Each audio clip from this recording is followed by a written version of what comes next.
Savoir quoi? Que vous aviez besoin de nous. Parce que j'ai besoin de vous. On a toujours besoin de la police. Parfois on le sait, d'autres fois on ne le sait pas. Et vous, vous ne le saviez pas encore. Mais ici tout est tranquille, j'ai la situation bien en main, je peux vous l'assurer. La maîtrise de vos folles. Vous voulez dire de mes malades mentales? Parfaitement. De vos malades mentales, oui, mais les autres. Quels autres? Ceux qui ne sont pas malades et que vous hébergez. Vous faites allusion à ma collaboratrice, aux infirmières? Non, aux folles, qui font semblant d'être folles. Je ne comprends pas. La police ne plaisante jamais. À vous entendre, on pourrait croire. Êtes-vous certain que toutes vos folles soient folles? Oh, bah, bien sûr. On ne vient pas ici pour plaisir. Mais on peut y venir par intérêt. Quel intérêt? Celui de s'y cacher, de jouer au fou pour être pris pour un fou. Un fou parmi les fous, et vous n'y voyez que du fou. Pardon, que du feu. D'ailleurs, pour vous, docteur, jouer au fou, c'est déjà l'être un peu. Mais nous avons les moyens de déceler les simulateurs. Permettez-moi d'en douter. Eh bien, je ne vous permets pas. Et de toute façon, pour l'instant, je vais vous demander de quitter ce bureau. Je suis en service. Vous avez un ordre de mission? Une lettre du procureur? Quelque chose qui le prouve? Non, seulement ma carte de policier. Barré bleu, blanc, rouge. Officiel. Ça ne suffit pas. Vous devriez pourtant vous en contenter. Dans votre intérêt. Je vois pas pourquoi. Pour des raisons de discrétion, pour me permettre de mener mon enquête en douceur, sans mettre la puce à l'oreille des coupables, en enfilant au besoin une blouse blanche pour jouer les faux médecins, afin de démasquer les faux malades. Oh, je ne peux en aucun cas vous autoriser à utiliser de tels procédés. Ma déontologie... Votre déontologie consiste donc à héberger des assassins, à soustraire à la justice des criminels. C'est ça votre déontologie. Moi, j'appelle ça de la complicité de meurtre. Mais tu parles de meurtre. Il ne s'est rien passé ici. Ici, non, mais ailleurs, à l'extérieur, oui. Eh bien, en quoi cela me concerne-t-il? Les meurtres ont tous eu lieu à proximité de votre établissement. Les victimes sont des individus de sexe masculin qui n'avaient a priori aucune raison de s'y trouver. On avait dû leur donner rendez-vous pour les attirer dans un piège. Tous tués à l'arme blanche. Ah oui, je me souviens. Oui, j'ai lu ça dans les journaux. Il était même question de mutilation sexuelle. Très bien, docteur, mais appelons un chat un chat. On leur avait coupé les couilles. Et vous en avez déduit que seule une femme pouvait se livrer à ce petit jeu. Vous voulez, docteur? Non seulement une femme, mais de surcroît une malade mentale. Vous refroidissez. Une femme, certes, mais pas une malade mentale. Une femme saine d'esprit qui assume son désir de vengeance. Eh bien alors, dans ce cas, pourquoi venir la chercher dans un asile psychiatrique? Parce que c'est la planque idéale. Elle est censée y être enfermée jour et nuit. Impossible de la soupçonner.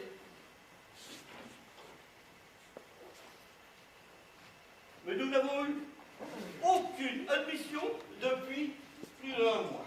Non. La meurtrière est dans la place depuis longtemps. Elle accomplit son forfait la nuit, puis revient tranquillement revêtir ses habits de folle avant le lever du jour. Ce n'est pas un humain ici. On n'en sort pas comme on veut. Difficile d'y entrer. Il y a des infirmières qui font des tours de garde, surveillent.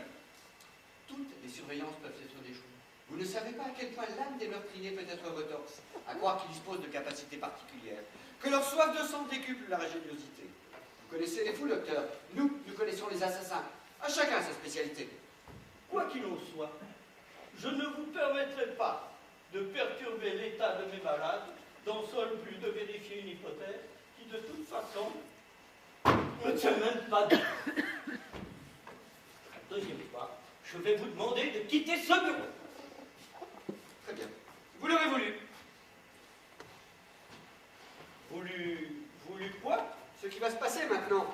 Je vais partir, mais ce sera pour revenir en nombre. Toute sirène hurlante encercler votre établissement. Nous serons munis de mandats d'arrêt pour embarquer menottes au poignet des suspects. Je voulais vous épargner ce genre de situation, mais puisque vous vous entêtez... Mais vous ne pouvez pas faire une chose pareille. Par votre faute, si. Attends. Cette soi-disant folle, vous pouvez me la décrire? Nous disposons d'un portrait robot assez vague. Mais chacun son boulot. Le vôtre, c'est de soigner, le nôtre, de trouver les assassins. Moins vous en saurez, mieux cela vaudra. Vous risqueriez de donner des veilles, sans le vouloir, même inconsciemment. L'inconscient, docteur, vous connaissez, c'est un peu votre fonds de commerce. Bon. Qu'est-ce que vous voulez à la fin? Que vous me laissiez interroger vos pensionnaires en douceur, comme lors d'un interrogatoire clinique. D'ailleurs, au fond, il y a peu de différence entre votre pratique médicale et notre façon de faire. Nos méthodes sont très proches. Vous posez le diagnostic de la maladie en cause, comme nous le faisons pour désigner un coupable. Après quoi, nous passons tous les deux au stade du traitement, vous, à l'aide de médicaments, et nous, par la prison. Certes, d'échelles différentes. La médecine fait cela pour le bien de l'individu, mais la police le fait pour celui de la société. Et dans les deux cas, la finalité est la même. Il s'agit d'éradiquer le mal. Tout de même, le combat des médecins. Cela vous choque? Vous croyez que vous avez les mains plus blanches que nous? Cela doit vous faire plaisir, je vous l'accorde. Mais je vous en prie, laissez-moi agir maintenant. Bon, mais à une condition. C'est que ma collaboratrice soit présente lors de vos interrogatoires. Une condition à notre tour, qu'elle n'intervienne pas. Elle fera ce que sa conscience de médecin lui dira de faire.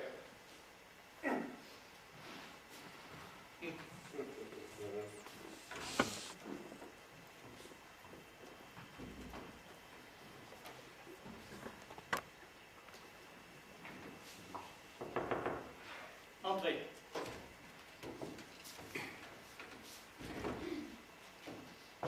Vous m'avez fait demander? Oui, asseyez-vous. Voilà, nous avons un petit problème. La police est dans nos lieux. La police? Oui, pour une enquête.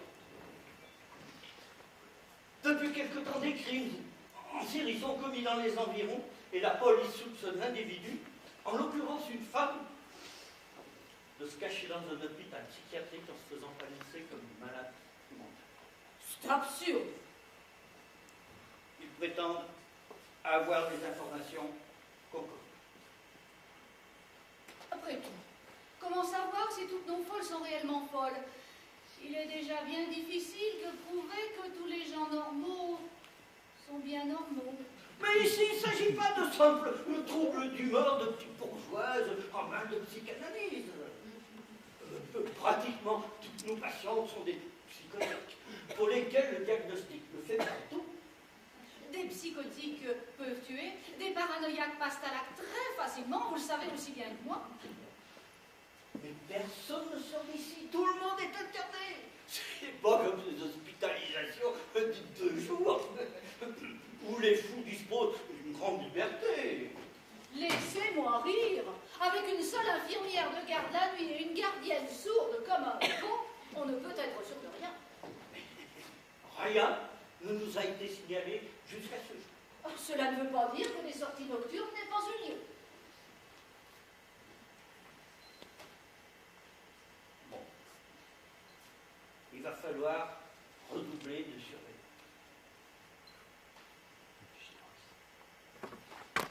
Il va falloir redoubler de surveillance.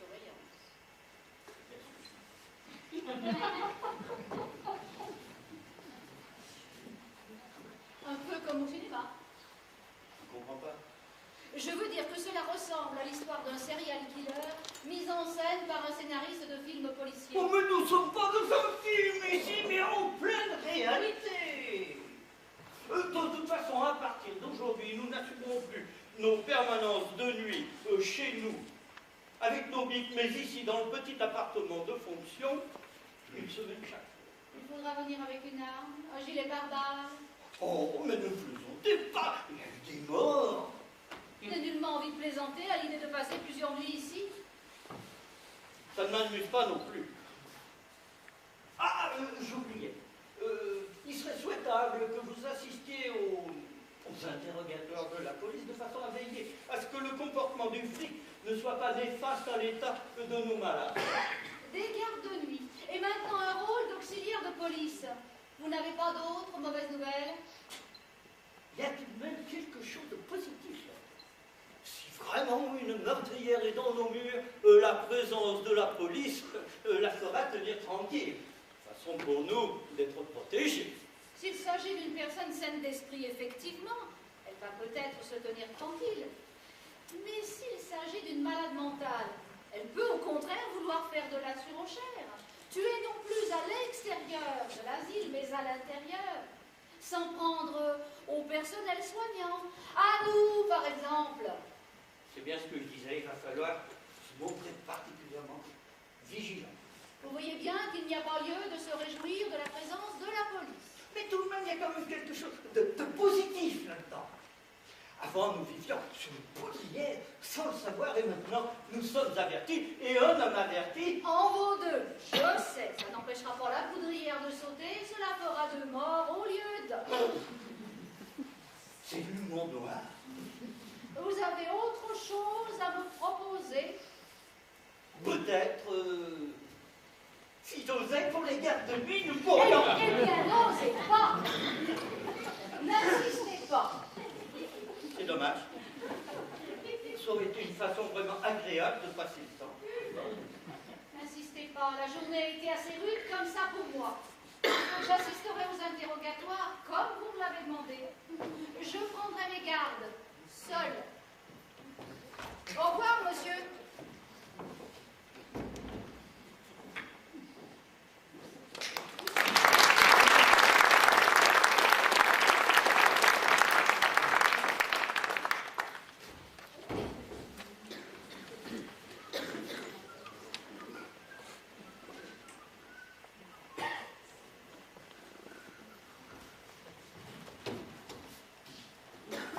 C'est qui celui-là? Un confrère. Vous voulez dire encore un médecin? Oui. Pourquoi? Vous et le professeur, ça ne suffit pas? Qu'est-ce qu'il va faire de plus, ce toupie? Me poser les mêmes questions et prétendre comme vous que je suis folle alliée, qu'il faut me garder ici et me faire bouffer un tas de trucs pour que je reste tranquille?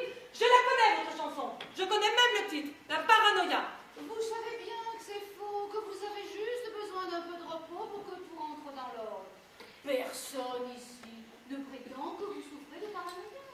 Alors pourquoi les infirmières me disent par ici la parano, fais ça la parano, tais-toi la parano? Pourquoi? Une façon de parler. Ici, cette façon de parler s'appelle un diagnostic. Ne me prenez pas pour une imbécile. C'est pour cela qu'un autre médecin vient vous voir. Il ne vous connaît pas, il n'a pas d'a priori. Il peut rectifier une erreur de diagnostic.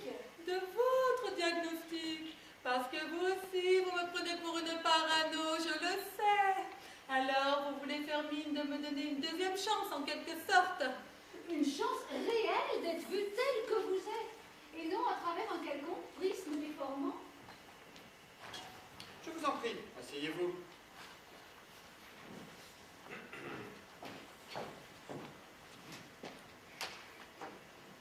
Madame, avez-vous déjà tué quelqu'un? Monsieur! C'est moi qui mène l'entretien. Alors, Bien sûr. une ou plusieurs personnes? Plusieurs, évidemment. Quand on commence, c'est difficile de s'arrêter. On y prend goût. Ça devient une véritable manie. Vous n'avez jamais essayé? Vraiment, vous devriez. Combien? Ça, je n'en sais rien.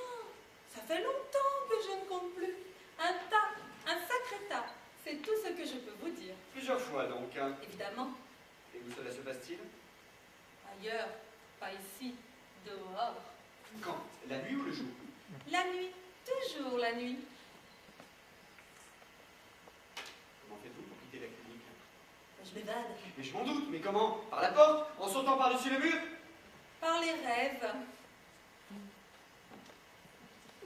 Rêve. Vous voulez dire que tous ces meurtres, vous les rêvez? C'est possible. Vous les rêvez ou vous les faites réellement? Est-ce que je sais, moi? Avec tout ce qu'on me donne ici, je ne sais plus quand je rêve ou quand je ne rêve pas. Si ça se trouve, dans 5 minutes, je vais me réveiller et vous aurez disparu. Je fais peut-être un rêve en ce moment. Pincez-vous! Ça ne veut rien dire. Même dans les rêves, on peut se pincer. Même se pincer pour de vrai. Le matin, j'ai souvent des marques, des traces de mes rêves. Du somnambulisme? Pas à ma connaissance. Pas à ma connaissance. C'est quoi votre connaissance? Qu'est-ce que vous croyez savoir de moi? Bien, continuons. D'accord, mais qu'elle ne sent même pas. Je ne la veux pas dans notre rêve. Je veux rien que nous deux. Vos histoires de crimes pendant la nuit, ça me plaît bien. C'est qui les victimes? C'est justement ce que je vous demande. Ah, mais je n'en sais rien. Comment vous n'en savez rien? Faites un effort. Rêve ou pas, vous savez bien qui vous assassinez. Non. À cause de la nuit, on n'y voit rien. Impossible d'identifier les cadavres. Tous les corps sont pâles sous la lune, comme des fantômes. Mais avant, quand ils sont encore vivants. Je ne les vois pas non plus. À cause de la nuit. Sans doute. De toute façon, ils n'ont pas de visage. Et vous les choisissez comment? Au hasard, sans même les voir? Avec les rêves, on ne choisit pas. Jamais. Ça vous tombe dessus sans crier gare. Après, il faut faire avec, cauchemar ou pas. Dans votre cas, ce sont souvent des cauchemars. Oui, mais ce n'est pas grave. Ça s'efface au cours de la journée. Le soir, je n'y pense déjà plus. C'est ce qu'il y a de bien avec les rêves. On peut les oublier. Alors nous sommes d'accord. Il s'agit donc de rêve. Très bien, madame. Vous pouvez retourner dans votre chambre. C'est déjà fini? Vous n'êtes pas difficile. Vous ne voulez pas en savoir plus, connaître des détails? Mes rêves ne vous intéressent pas plus que ça? Merci. C'est tout. Vous êtes bien tous les mêmes. C'est toujours vous qui décidez. Quoi qu'on vous dise, vous en faites ce que vous voulez. La parole d'un fou, ça n'a pas de valeur. C'est du pipeau, des mots en l'air, ça pèse rien. Ça s'envole, ça passe au-dessus de votre tête. Mais méfiez-vous, vous les aurez, vos morts, je vous le promets. Je peux sortir de mes rêves. Si vous voulez que je sois une paranoïaque, je vais l'être, pour de vrai, mais pas seulement dans votre tête.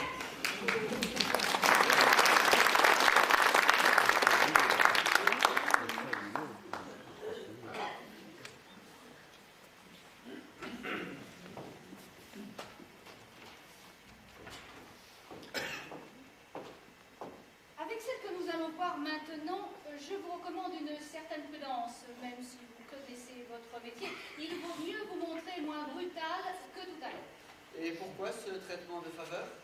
Parce qu'il s'agit d'une criminelle. Elle est ici pour meurtre. Pour meurtre? Nous la tenons! Une récidiviste! Et qu'est-ce qu'elle fait là? Ce n'est pas une prison? Elle a été reconnue irresponsable de ses actes. Elle est internée avec un suivi psychiatrique. Ça n'empêche pas de recommencer. Ça lui intéresse. Ça ne les exclut pas. Je sentais bien que l'assassin se trouvait dans une maison de fous, mais qu'il ne s'agissait pas d'un vrai dingue. J'ai eu raison de venir. Merci, madame. Vous nous livrez la meurtrière sur un plateau. D'abord, le mot dingue n'a pas lieu d'être ici. Quant à la pensionnaire en question, c'est pour des raisons d'ordre psychiatrique qu'elle a été reconnue irresponsable. Irresponsable. Trop facile. On joue au fou et puis ni ni que les t'embrouille. Vous n'allez tout de même pas remettre en question les avis des experts agréés auprès des tribunaux? Et pourquoi pas? Ils se contredisent bien entre eux. La preuve flagrante qu'ils ne détiennent aucune vérité. Ils avancent simplement ce qui les arrange. Un point, c'est tout. Ce que vous faites en ce moment. Oui, mais moi je ne suis pas un expert. Simplement un flic qui a le droit de faire des hypothèses et de chercher à les vérifier. Vous allez un peu vite en besogne. Attendez au moins de l'avoir rencontrée.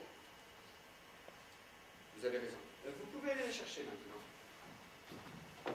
Encore une fois, je vous demande de l'aménager. Par votre maladresse, ne ruinez pas le travail thérapeutique en cours.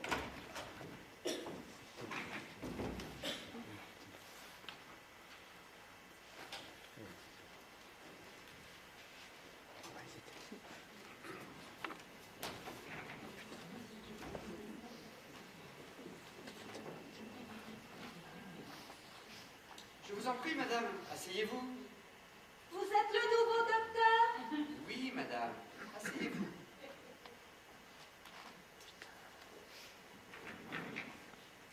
Voilà. Pour faire votre connaissance, je voudrais vous poser quelques questions. Et tout d'abord, j'aimerais savoir si vous savez pourquoi vous êtes là. Parce que j'ai tué mon mari. Vous avez tué votre mari. Comment cela?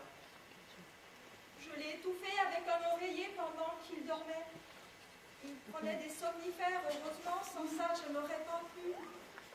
Pourquoi l'avez-vous tué? Parce que je l'aimais plus.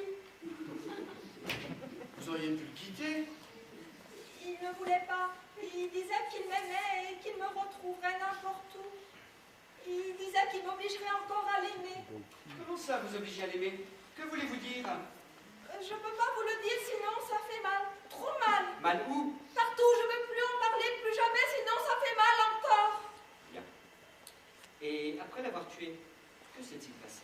J'ai attendu le matin et je suis allée trouver la police. Mais les policiers ne voulaient pas me prendre. Ils disaient qu'il n'était pas possible qu'un gaillard comme lui se soit laissé faire. Je leur ai parlé des somnifères, je leur ai montré l'oreiller. Alors ils ont demandé une autopsie et ils m'ont cru.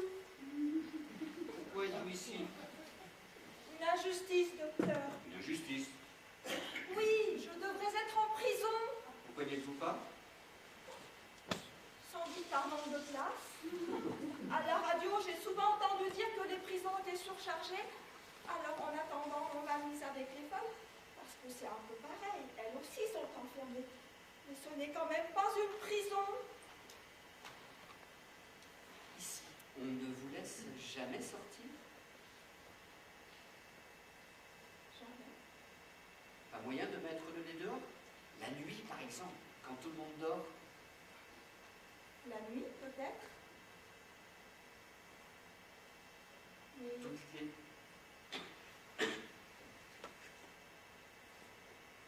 les nuits, parce que je prends des cachets, je dors profondément. Des cachets. Oui, pour faire comme les fous. Elle me l'a demandé gentiment, sans doute pour que je n'ai pas l'air de faire